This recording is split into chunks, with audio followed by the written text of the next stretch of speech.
Hello, hello, hello. My name is Darshan, call me DJ, and welcome to Austin's Anfield Angle, Episode 2, your first AAA grade Liverpool FC podcast where passionate copites resonate. So, welcome once again to this Friday night session. Today, we've got a great show in store for you guys. We are going to talk about three main areas today.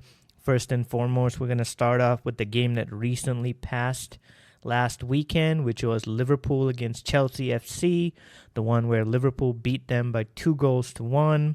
We're going to get some statistics, analysis, talk a little bit about the how the game went, and talk about how the performance was with specific players. We're going to then move on to the midweek Champions League performance, where RB Leipzig hosted Liverpool FC in the Champions League, and we're going to be talking about that performance. Liverpool, of course, won that game by 1-0 away from home. We'll get into more details about who scored and how it happened very shortly. And the last section we're going to talk about is the build-up to the next Liverpool game, which is this coming Sunday at I believe 11:30 a.m. Central Time Zone, and I'm based in Austin, of course, so Central Time Zone. You can check your local listings. It is going to be Arsenal versus Liverpool. So we have got a great show in store for you guys. And without spending any more time talking about introductions, let's get right into it. All right, guys, so let's get into the game between Liverpool and Chelsea from last weekend held at Anfield. So Liverpool won that game by 2-1 thanks to goals from Mohamed Salah in the 29th minute from a penalty. Of course, Nicholas Jackson then equalized just early in the second half, and only for Curtis Jones to put Liverpool back ahead 6 minutes later to eventually take the lead and, of course, to eventually win the game. It was a fantastic performance from Curtis Jones. Of course, he must have been buzzing after the birth of his daughter. He played a fantastic game. We saw what he was doing in terms of intensity, closing down spaces, getting tight on players. He was literally unplayable to some players, of course. He was definitely very closely marking Cole Palmer. Cole Palmer really couldn't do too much in that game. Of course, that first goal, it came from Mohamed Salah from the penalty spot midway through that first half. And then, of course, Nicholas Jackson equalized due to, I think, it was a close call at the time, mainly because Ibu Konate at the time was probably almost, maybe looks like he might have been off by an apple, but I think after the VAR reviews, it was very, very clear in that game that he was still onside, and that's why the goal stood. Of course, Chelsea in the second half, after getting that goal, they were a bit more buzzed, and they were a bit more intense trying to get that equalizer. But Liverpool have done something really well recently. They have been able to withstand pressure. They've been able to contain their opponents, and they've been able to transfer that energy and intensity into counterattacks, which has been a great strategy, or actually a great skill, I would say, for Liverpool to perform against these teams. And we saw that evidently when Curtis Jones put them in front, thanks to a wonderful Mohamed Salah cross, I believe, and that was how they took the lead. Of course, later on in that game, we did see basically Chelsea control some portions of the game. They were not afraid to come at Liverpool despite being away from home. They were very brave. I think there were some young players. Some of those players, were pretty intense, especially players like Caicedo. I think Sancho did really well, but he was kept at bay by Trent Alexander-Arnold. That was a really good battle we saw on the field.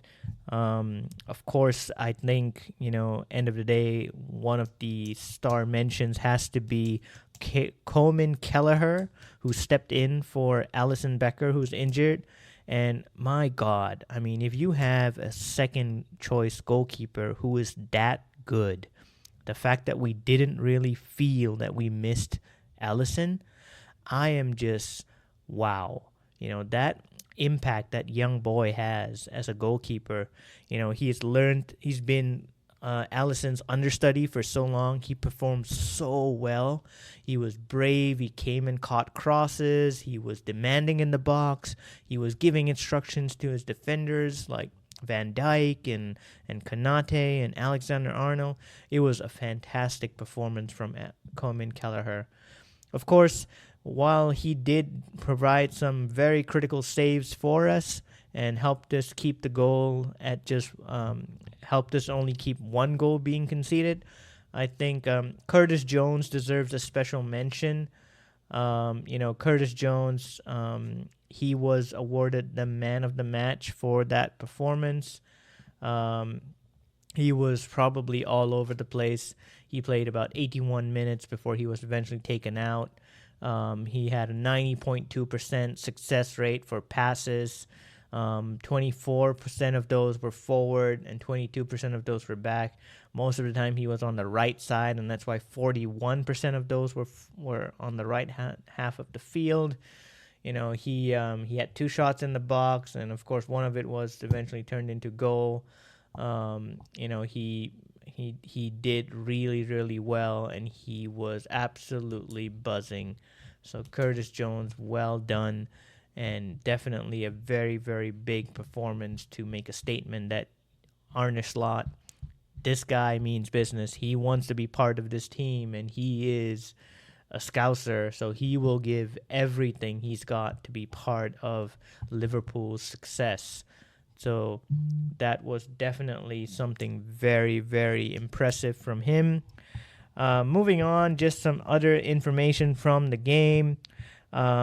The win at Anfield was actually Liverpool's 3,000th win in the top flight. Top flight meaning the most the highest league or highest competition in England. I think this is because the Premier League had its name and branding changed several times. It was the Barclays Premier League, and then right now it's just the Premier League, and before that it was the English Premiership and so on. So anyway, it was their 3,000th win. I guess Liverpool is a very old club, so not many clubs have achieved that. Other statistics just to touch on, Mohamed Salah scored his 162nd Premier League goal for Liverpool, making him one of the top 10 Premier League goal scorers of all time in the history of the Premier League. I believe he is right now tied in number 9 spot with Jermaine Defoe. Of course, I think there are a few other players ahead of him. Of course, and some of these famous players are, I think in number 8 you've got Robbie Fowler, you've got Thierry Henry in 7th, Frank Lampard in 6th, you've got Sergio Aguero with 184 goals in 5th, Andrew Cole 187 goals in 4th, Wayne Rooney 208 goals. Wow. In 3rd place, 2nd place is Harry Kane, 213 goals. And 1st place is, of course, Alan Shearer, who played for Blackburn and eventually Newcastle United. He's in 1st place as the all-time leading goal scorer in the Premier League with 260 goals. Wow. That is absolutely stunning numbers, right? That just tells you the level of competition in the Premier League and just how good some of these players are.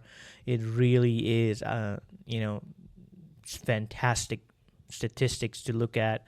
And sometimes we think it's pretty easy to do, but I actually know, these players have gone through a lot of training, a lot of hours of practice and fitness, and that level of soccer or football, as I like to call it, is incredibly competitive and incredibly high. Just to touch on again, Curtis Jones was the man of the match. He did celebrate, with a small celebration indicating the birth of his baby girl. Top-notch quality performance. Well done to him. Diego Jota, he was taken out approximately about 30 minutes into the game. He had a really strong clash with one of the Chelsea players, and he had a bruised rib, we believe. And those are really painful. We can definitely understand why he was not able to continue. So definitely, I believe he was taken out, and he looks to be out for several weeks now. He will be back in maybe between a month, and that's just a guess for me. I am yet to find a better update online about when he would be returning. Anyway, without him, we still do have Darwin Núñez. We've got Luis Diaz. With Mohamed Salah still there. We've got Cody Gakpo. So I think we definitely do have enough firepower. But definitely Jota is definitely a very, very technical player, and he will be a miss for sure. From my own opinion, looking back at the game against Chelsea, I think there's a little bit of lack of composure in defense at times. I noticed, Ibu Konate gave the ball away way too easily. Gravenberg made some careless passes. I also think that, Cole Palmer, in his approach to defense, he was... in his approach in attacking our defense, he did cause us a few problems here and there, but most of the game he was kept quiet. In terms of the lack of composure, I think, that's something that maybe it could just be nerves, it just could be a one-off thing, but definitely players like Van Dijk and Konate should be able to manage these stressful situations better. These guys are highly professional. They're trained. They're amazing athletes. I am just a little bit surprised at how I have seen their performance in this Chelsea game. Maybe also because Chelsea had really good tactics, right? They were always hitting us on the counter. They were keeping the ball. They were trying very, very hard to keep us in our own half, and they did give us some problems. And like I said earlier, without Coleman Kelleher, we would not have been able to do a pull through. Other than that, what was really interesting, and this was a comment from Arne Slot, you saw the wingers dropping back all the way to help the right back, and that was something that was really good. I think we saw Mohamed Salah supporting Trent Alexander-Arnold on the right side, and we saw, Cody Gakpo dropping on the left side to help Andy Robertson in defense at times, just to make sure, we had enough cover to deal with the counterattacks and so on. What Arne Slot joked at the end of the game, he tells Trent Alexander-Arnold, saying that, hey, you've got some competition now, and that's not from Joe Gomez or Connor Bradley. It's actually from Mohamed Salah, because I've seen him play right back, and he's pretty decent. So that was a bit of a sense of humor moment from Arne Slot. Definitely touching about the performance from Salah, who did definitely contribute by scoring that penalty and also helped out in defense a lot. In summary, I think that win put Liverpool top of the table, I believe. So that win last week took Liverpool to 21 points, 7 wins and 1 loss throughout the season so far. Definitely the loss came as a surprise at Anfield against Nottingham Forest, who are doing pretty well at the moment. They're actually 5th as this very moment after picking up a win in their latest game against Leicester. So that is a bit of a surprise as well. but that's not something that we're not going to talk too much about here. But Nottingham Forest, they're doing really well. So Liverpool, top of the table at the minute with 21 points, played 8, won 7, lost 1. Manchester City are in second place with 20 points, won 6, drawn 2, 0 losses. The only team unbeaten in the Premier League at the minute.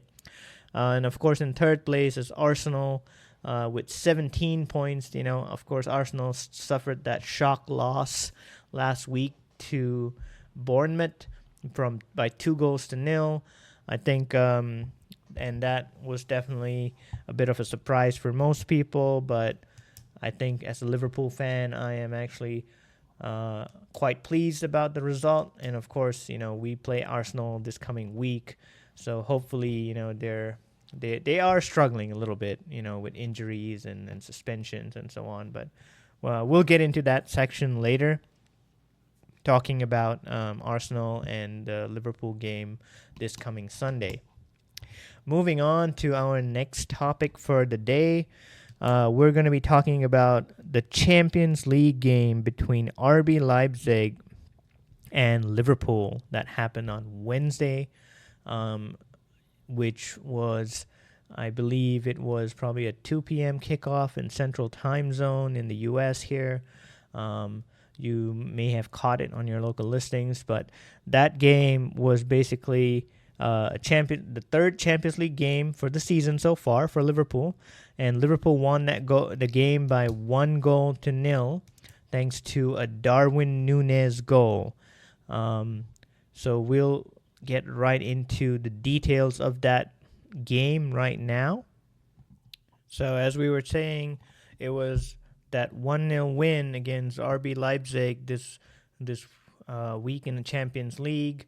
Arne Slot makes it, the first manager to actually win 11 out of 12 matches, 11 wins out of the first 12 matches as Liverpool manager. And this was a bit of a record that was broken. I believe no other Liverpool managers have actually done this before. He actually helps keep Liverpool in second place in the Champions League standings, where this is their perfect record. 3 wins out of 3, and the only team that is above them in that standings right now is Aston Villa. So Aston Villa, who have also won all 3 of their games, are actually on top. Liverpool are second. And of course, in third place, we have got Manchester City. We've got Monaco in fourth, Brest in fifth, and Bayern Leverkusen in sixth, and so on, right? So this is one of the things about the new format of the Champions League. It is a little bit more different. There is a total of 36 teams in the Champions League right now, and I think the top 8 qualify for the knockout stage. And of course, there's several others that play playoff games to qualify to get into the knockout stage as well. It's going to keep things a bit more different to the Champions League format that we're used to. I do believe this new Champions League format is a little more interesting because it keeps different teams participating against one another. I think in the last maybe 10, 12 years in the Champions League, we started to see a lot of repeat fixtures in the group stages. You'd get your Dortmund and Real Madrid, and you get your Bayern and Chelsea, and you get your Liverpool and AC Milan and so on. And some of these games were repetitive, I would say, in some of the other seasons. And I definitely think it's a little bit nice, like a little bit a breath of fresh air for this new approach. Personally, I still prefer the old Champions League group stage setup. But I understand, they're trying to go for something a bit different, a breath of fresh air.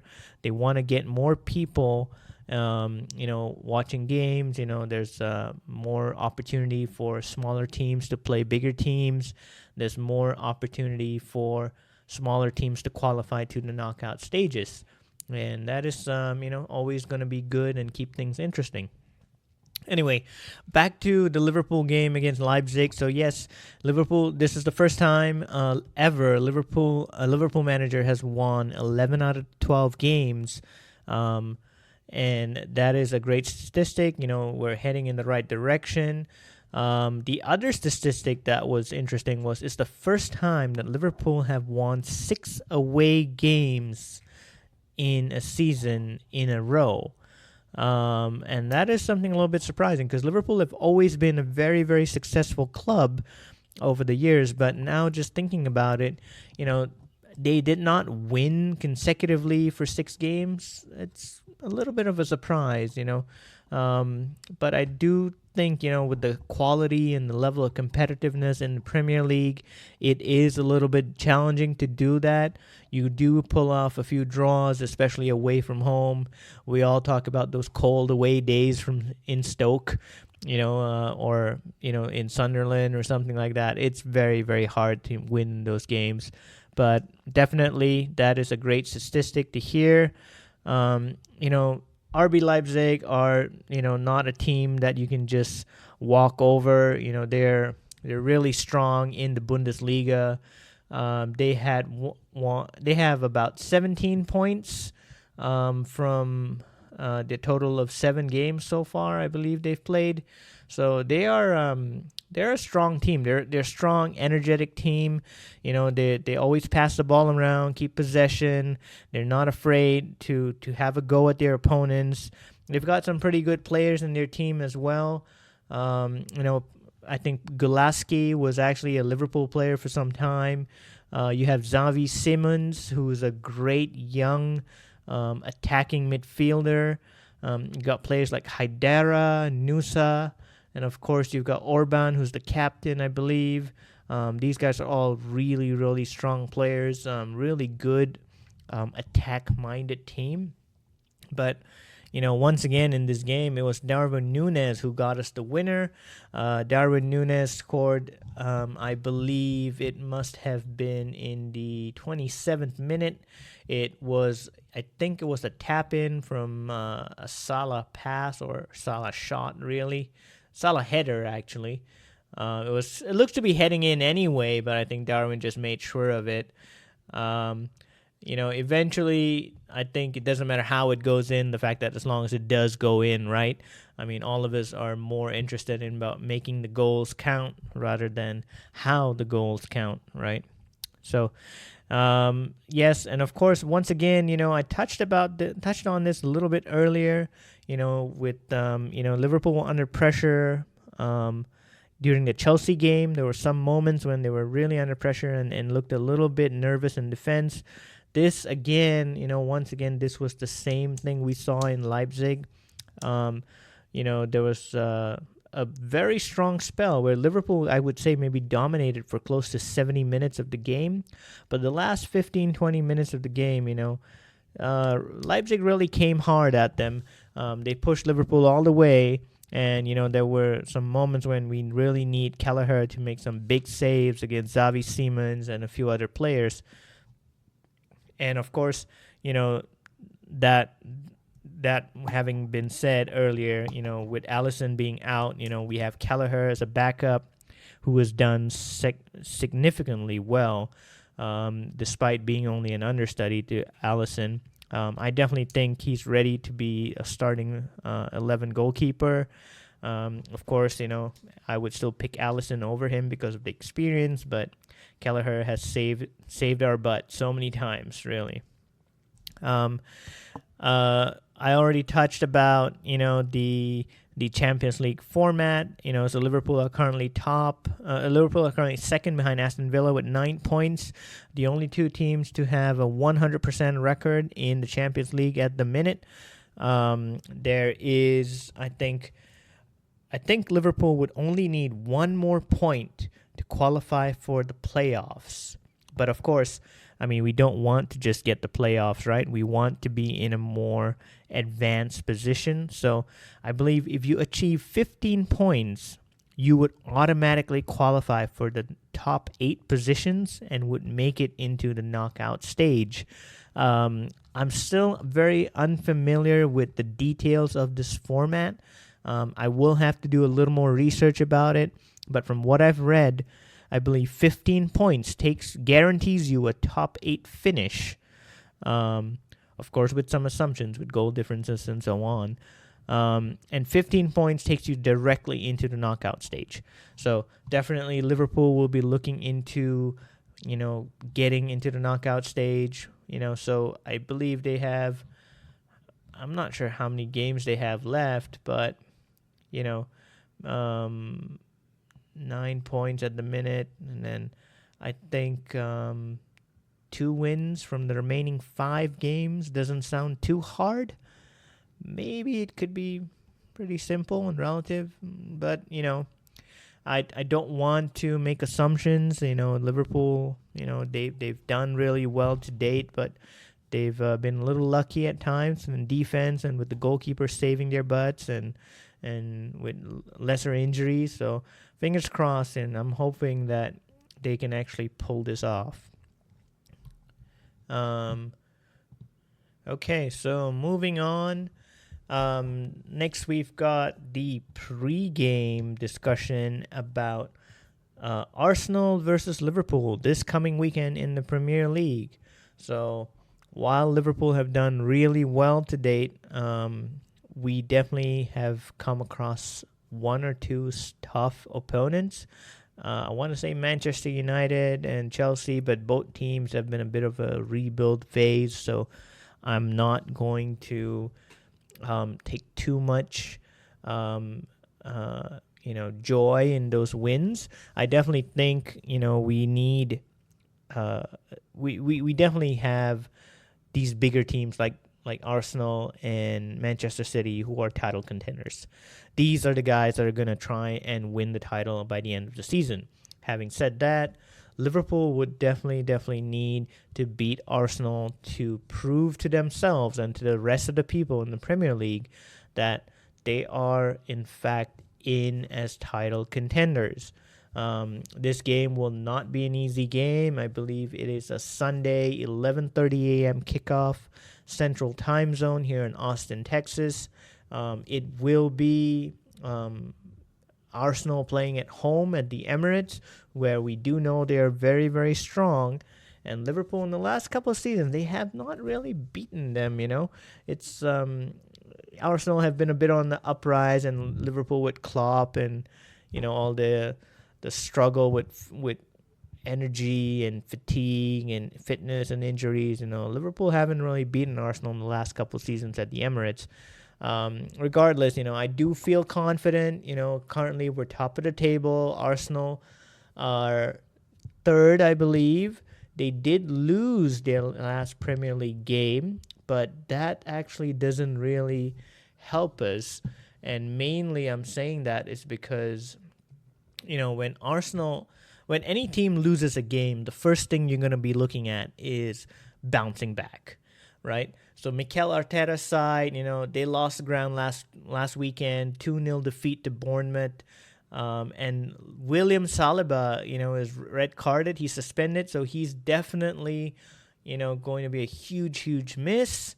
I definitely think, there's a few other injuries that Arsenal are facing at the minute. There's several fitness questions, if Bukayo Saka would recover from his hamstring injury in time. He did limp off while playing for England some time ago. He may miss the trip. He missed the trip the week before to Bournemouth, and he is a critical player for them. Arsenal definitely, they did play in the Champions League against Shakhtar Donetsk in the week, and they did win against Shakhtar Donetsk during the week, so that was a bit of a confidence booster for them. But they definitely will be looking to get back on winning ways in the Premier League. I definitely think there's a few updates here. I think Martin Odegaard is still injured with ankle ligament injuries. and Tomiyasu is still having a knee injury. Kieran Tierney is still unlikely to return, and Ricardo Calafiori was a casualty from the Champions League win in midweek. Apparently, it might be a knee injury. So yes, Arsenal do have some injury problems, but let's think about it for a minute. It's not like Liverpool are injury free as well. They do have Diogo Jota ruled out. Their new recruit Federico Chiesa, who was coming on for a few minutes in the first few games. He I believe, is still injured. It is undisclosed what sort of injury and when his availability would be. He has not played very much for Liverpool. Harvey Elliott, he's nearing full fitness after being 2 months out with a fractured foot. And first choice goalkeeper will continue to remain unavailable. That is Alisson Becker. So you do see Liverpool do have a few injury worries, but players have stepped into the role to take place of the injured guys. And perfect example here is Darwin Núñez. He stepped in, scored the goal midweek. He put in some really good performances, and I think this is just a little bit of a different approach from the manager. If you think about it, I think Klopp used to use Darwin for his explosiveness, and we talked about this the last episode. The explosiveness of Darwin Núñez actually frightens defenders. I think they even gave him a name, Captain Chaos, and that is very impressive. Darwin, he's got amazing explosiveness, great intensity, power, and his shooting sometimes is just devastating. But he lacks that composure at times, and we've seen it before under Klopp. But I think with this new approach with Arne Slot, he's a bit more focused on build-up play and picking your moments. Darwin would actually be a very, very good option. However, I do note that, maybe because of the Dutch connection, Cody Gakpo seems to be getting the nod a lot more. And I think Diogo Jota, because of his seasoned defensive ability, where he does drop into midfield a lot more to help the midfield, is somewhat of a preferred role ahead of a preferred player ahead of Darwin Núñez. And really, Darwin Núñez, he's in a difficult start. It was really good for him to get the goal in midweek. Of course, he definitely is heading in the right direction. I believe he's earning his stripes under the new manager. He definitely is not the favorite choice at some point, but he's he's a critical player. You bring on someone with that much power and explosiveness. 60, 75 minutes into a game, most opponents are tired, exhausted, fatigued, and you've got this guy with blistering pace and explosiveness. Like, he is going to rip you apart. And, players like Salah and Diaz, who really have great pace as well, they would definitely be able to find pockets to play passes to him or even find him. And that's actually how he scored the goal in midweek. So I believe actually Darwin Núñez is in a great position. Now with Jota's injury, he will step in. He will definitely give Arsenal problems. He might be a little direct with his approach, but with Arne Slot's training, I think in the last few games I've actually noticed he tends to drift wide a little more to help out the midfield. He tries to drop into midfield to pick up the ball and drive the team forward. He's a little more relaxed and composed in his attack and his way of trying to create opportunities. So that's something a little different, and I definitely think Darwin Núñez is in a really good position to help Liverpool win this game. All right, moving on. Some statistics maybe just to keep things interesting. So Mohamed Salah, he has scored 10 goals in 16 career games against Arsenal. Of course, 1 with Chelsea and 9 with Liverpool. Salah's total 9 goals in Liverpool versus Arsenal matches is bettered by only one other player, which is Robbie Fowler. well, sorry, not one other player. Only have three more players, actually. My apologies there. Robbie Fowler with 12 goals, Roberto Firmino with 11, and Joe Holm with 10.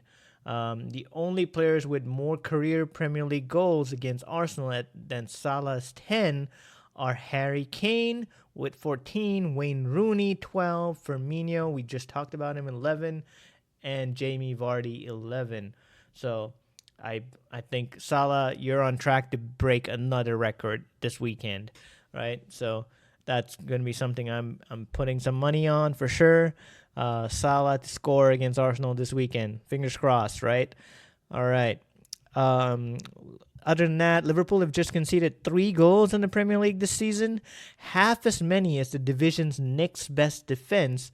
And guess what? The next best defense, surprise, surprise, Nottingham Forest. That's the team that beat Liverpool earlier this season and handed them their only defeat out of their total 12 games they've played to date. So that's something really interesting as well. The Merseyside club, Liverpool, they're yet to concede from a set piece in the Premier League this season.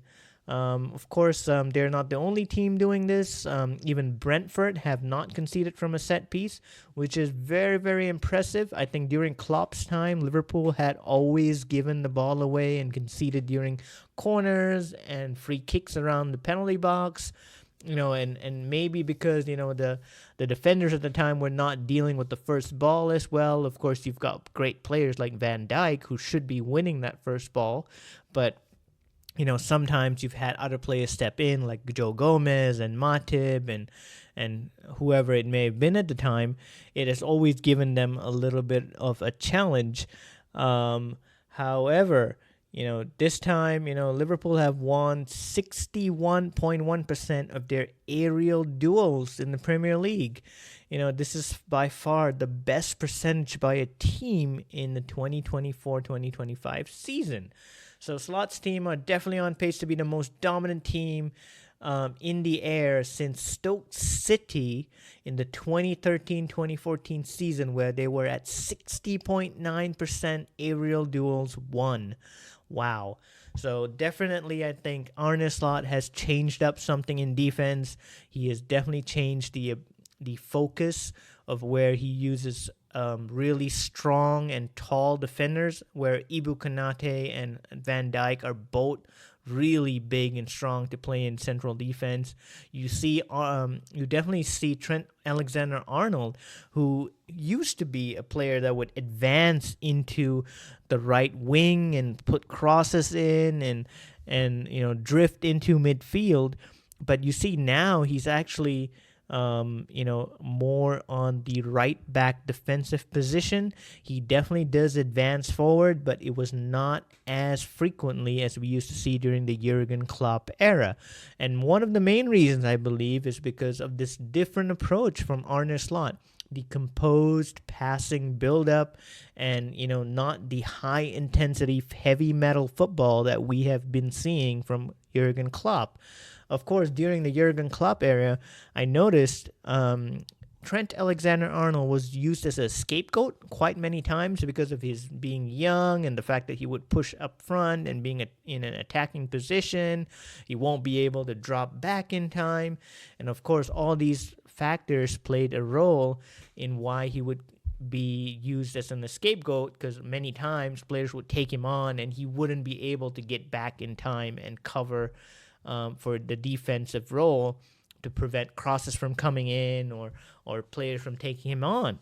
So definitely, if you think about it, this new approach from Arne Slot is not only helping people realize Trent Alexander-Arnold's ability defensively, but it's also looking at, how he can be part of a defensive unit and keep players at bay. And we saw that last weekend against Sancho. We saw a really strong performance in midweek in Leipzig against RB Leipzig, where he kept the left winger quiet.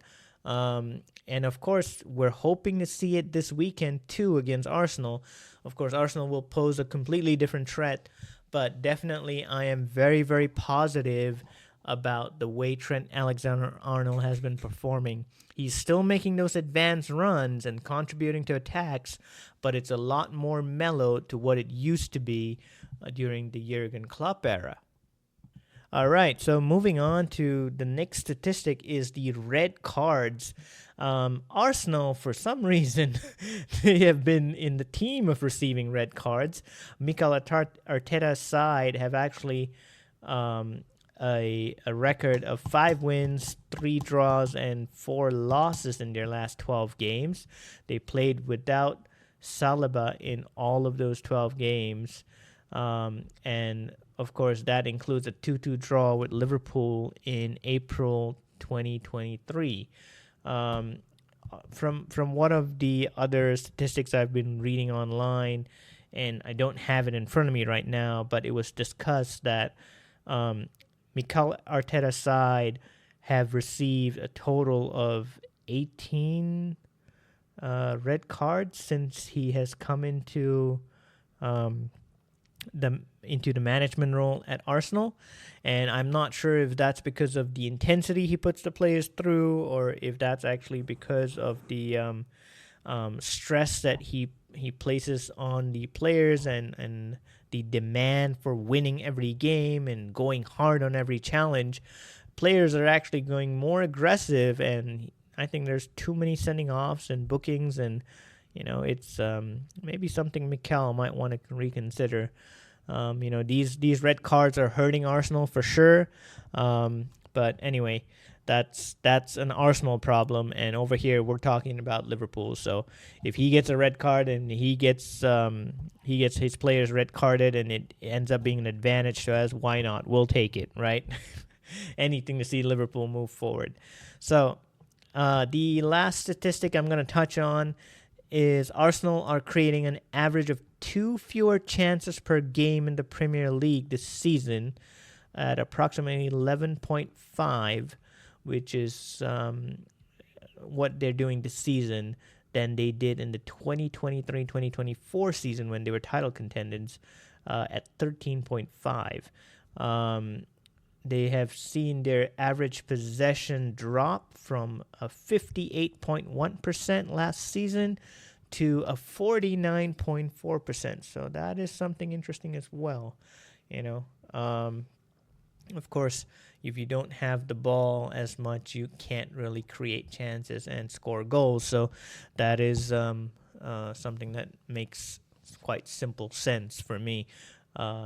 Anyway, that again is an Arsenal problem. If they have less possession this weekend, I am not going to complain. I would be very happy to see Liverpool dominate the game and take all 3 points. That is, of course, what I would hope and wish for, and I would definitely pray for that.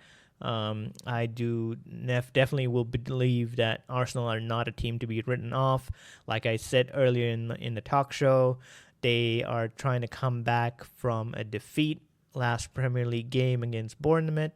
They will have their tails up, and they know Liverpool are top of the table, so they will definitely give Liverpool a hard time, and they'll have a really good go at Liverpool, especially since they're playing at the Emirates Stadium.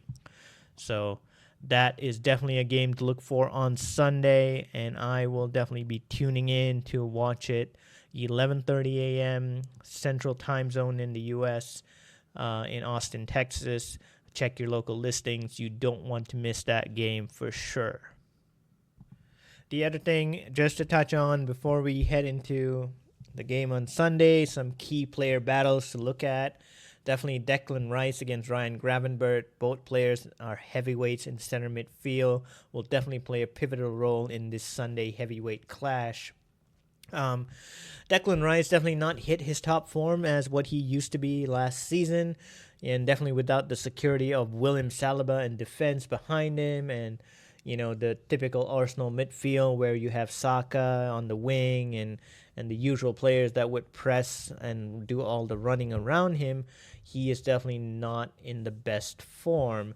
Liverpool, he will definitely need to be at his best as he tries to break up Liverpool attacks. Arsenal, definitely did spend a lot of money when they signed him, and he did repay back some of that fees with his performance last season. But of course, this season. It's been a little bit different, a bit of a rough start, and he's been a little bit underwhelming. On the other hand, Liverpool, Ryan Gravenberch has been a bit of a revelation in his position, being deployed in that number 6 role, holding midfielder. Of course, Liverpool at the time were trying to get Martin Zubimendi from Real Sociedad. He chose to stay at his childhood club or boyhood club at Sociedad, and Liverpool were forced to try something different. And surprisingly, Ryan Gravenberch has done a fantastic job as the number 6. And I touched about this in the last episode, and I'm not going to go into too much detail, but definitely really good energy, good intensity, good positioning. Of course, there's still the question, if we come across stronger teams, bigger teams, they might be able to, pin him down or, take advantage of his positioning or his lack of experience. But fingers crossed, Ryan, you're doing a great job. You have all our support, and we definitely hope you keep growing from strength to strength and dominate that midfield for us for many years to come. Definitely Arsenal's discipline we touched on earlier. If they can keep their discipline or not, I'm not going to be too worried if they get a red card. More worried if they get the red card by injuring some of our Liverpool players. Hopefully it's going to be a nice clean game and Liverpool can come through as winners. Of course, Liverpool at the minute, it's still early on, but they look good. They look like they could be title contenders. But as I said, it's way too early in the season to say anything, and Liverpool have been fairly lucky with opponents and injuries and their goalkeeper helping them and defense being strong. Still something that I am going to be looking forward to, but at the minute, Liverpool seem to be looking pretty solid in the Premier League and the Champions League. All right, then. So it's come to the tail end of our show. I've touched on the 3 areas I told you I will be touching on. This is, once again, Austin's Anfield Angle, Episode 2, your first AAA grade Liverpool FC podcast in the central U.S., where passionate Copites resonate. We're really happy. This is our 2nd episode, and we're continuing to grow, and we're going to grow from strength to strength. And hopefully you keep tuning in, and we'll take this a step further. We're including, special guests to come into our podcast. We're going to include videos. We're going to include maybe even a YouTube channel later on. This is just the start, but thank you for tuning in. And let's all hope and pray that we have a great weekend with Liverpool winning. Thank you for tuning in to this Liverpool FC podcast from Austin, Texas. Once again, my name is DJ, and this is Austin's Anfield Angle. Thank you for your time, and we'll see you next time. Good night.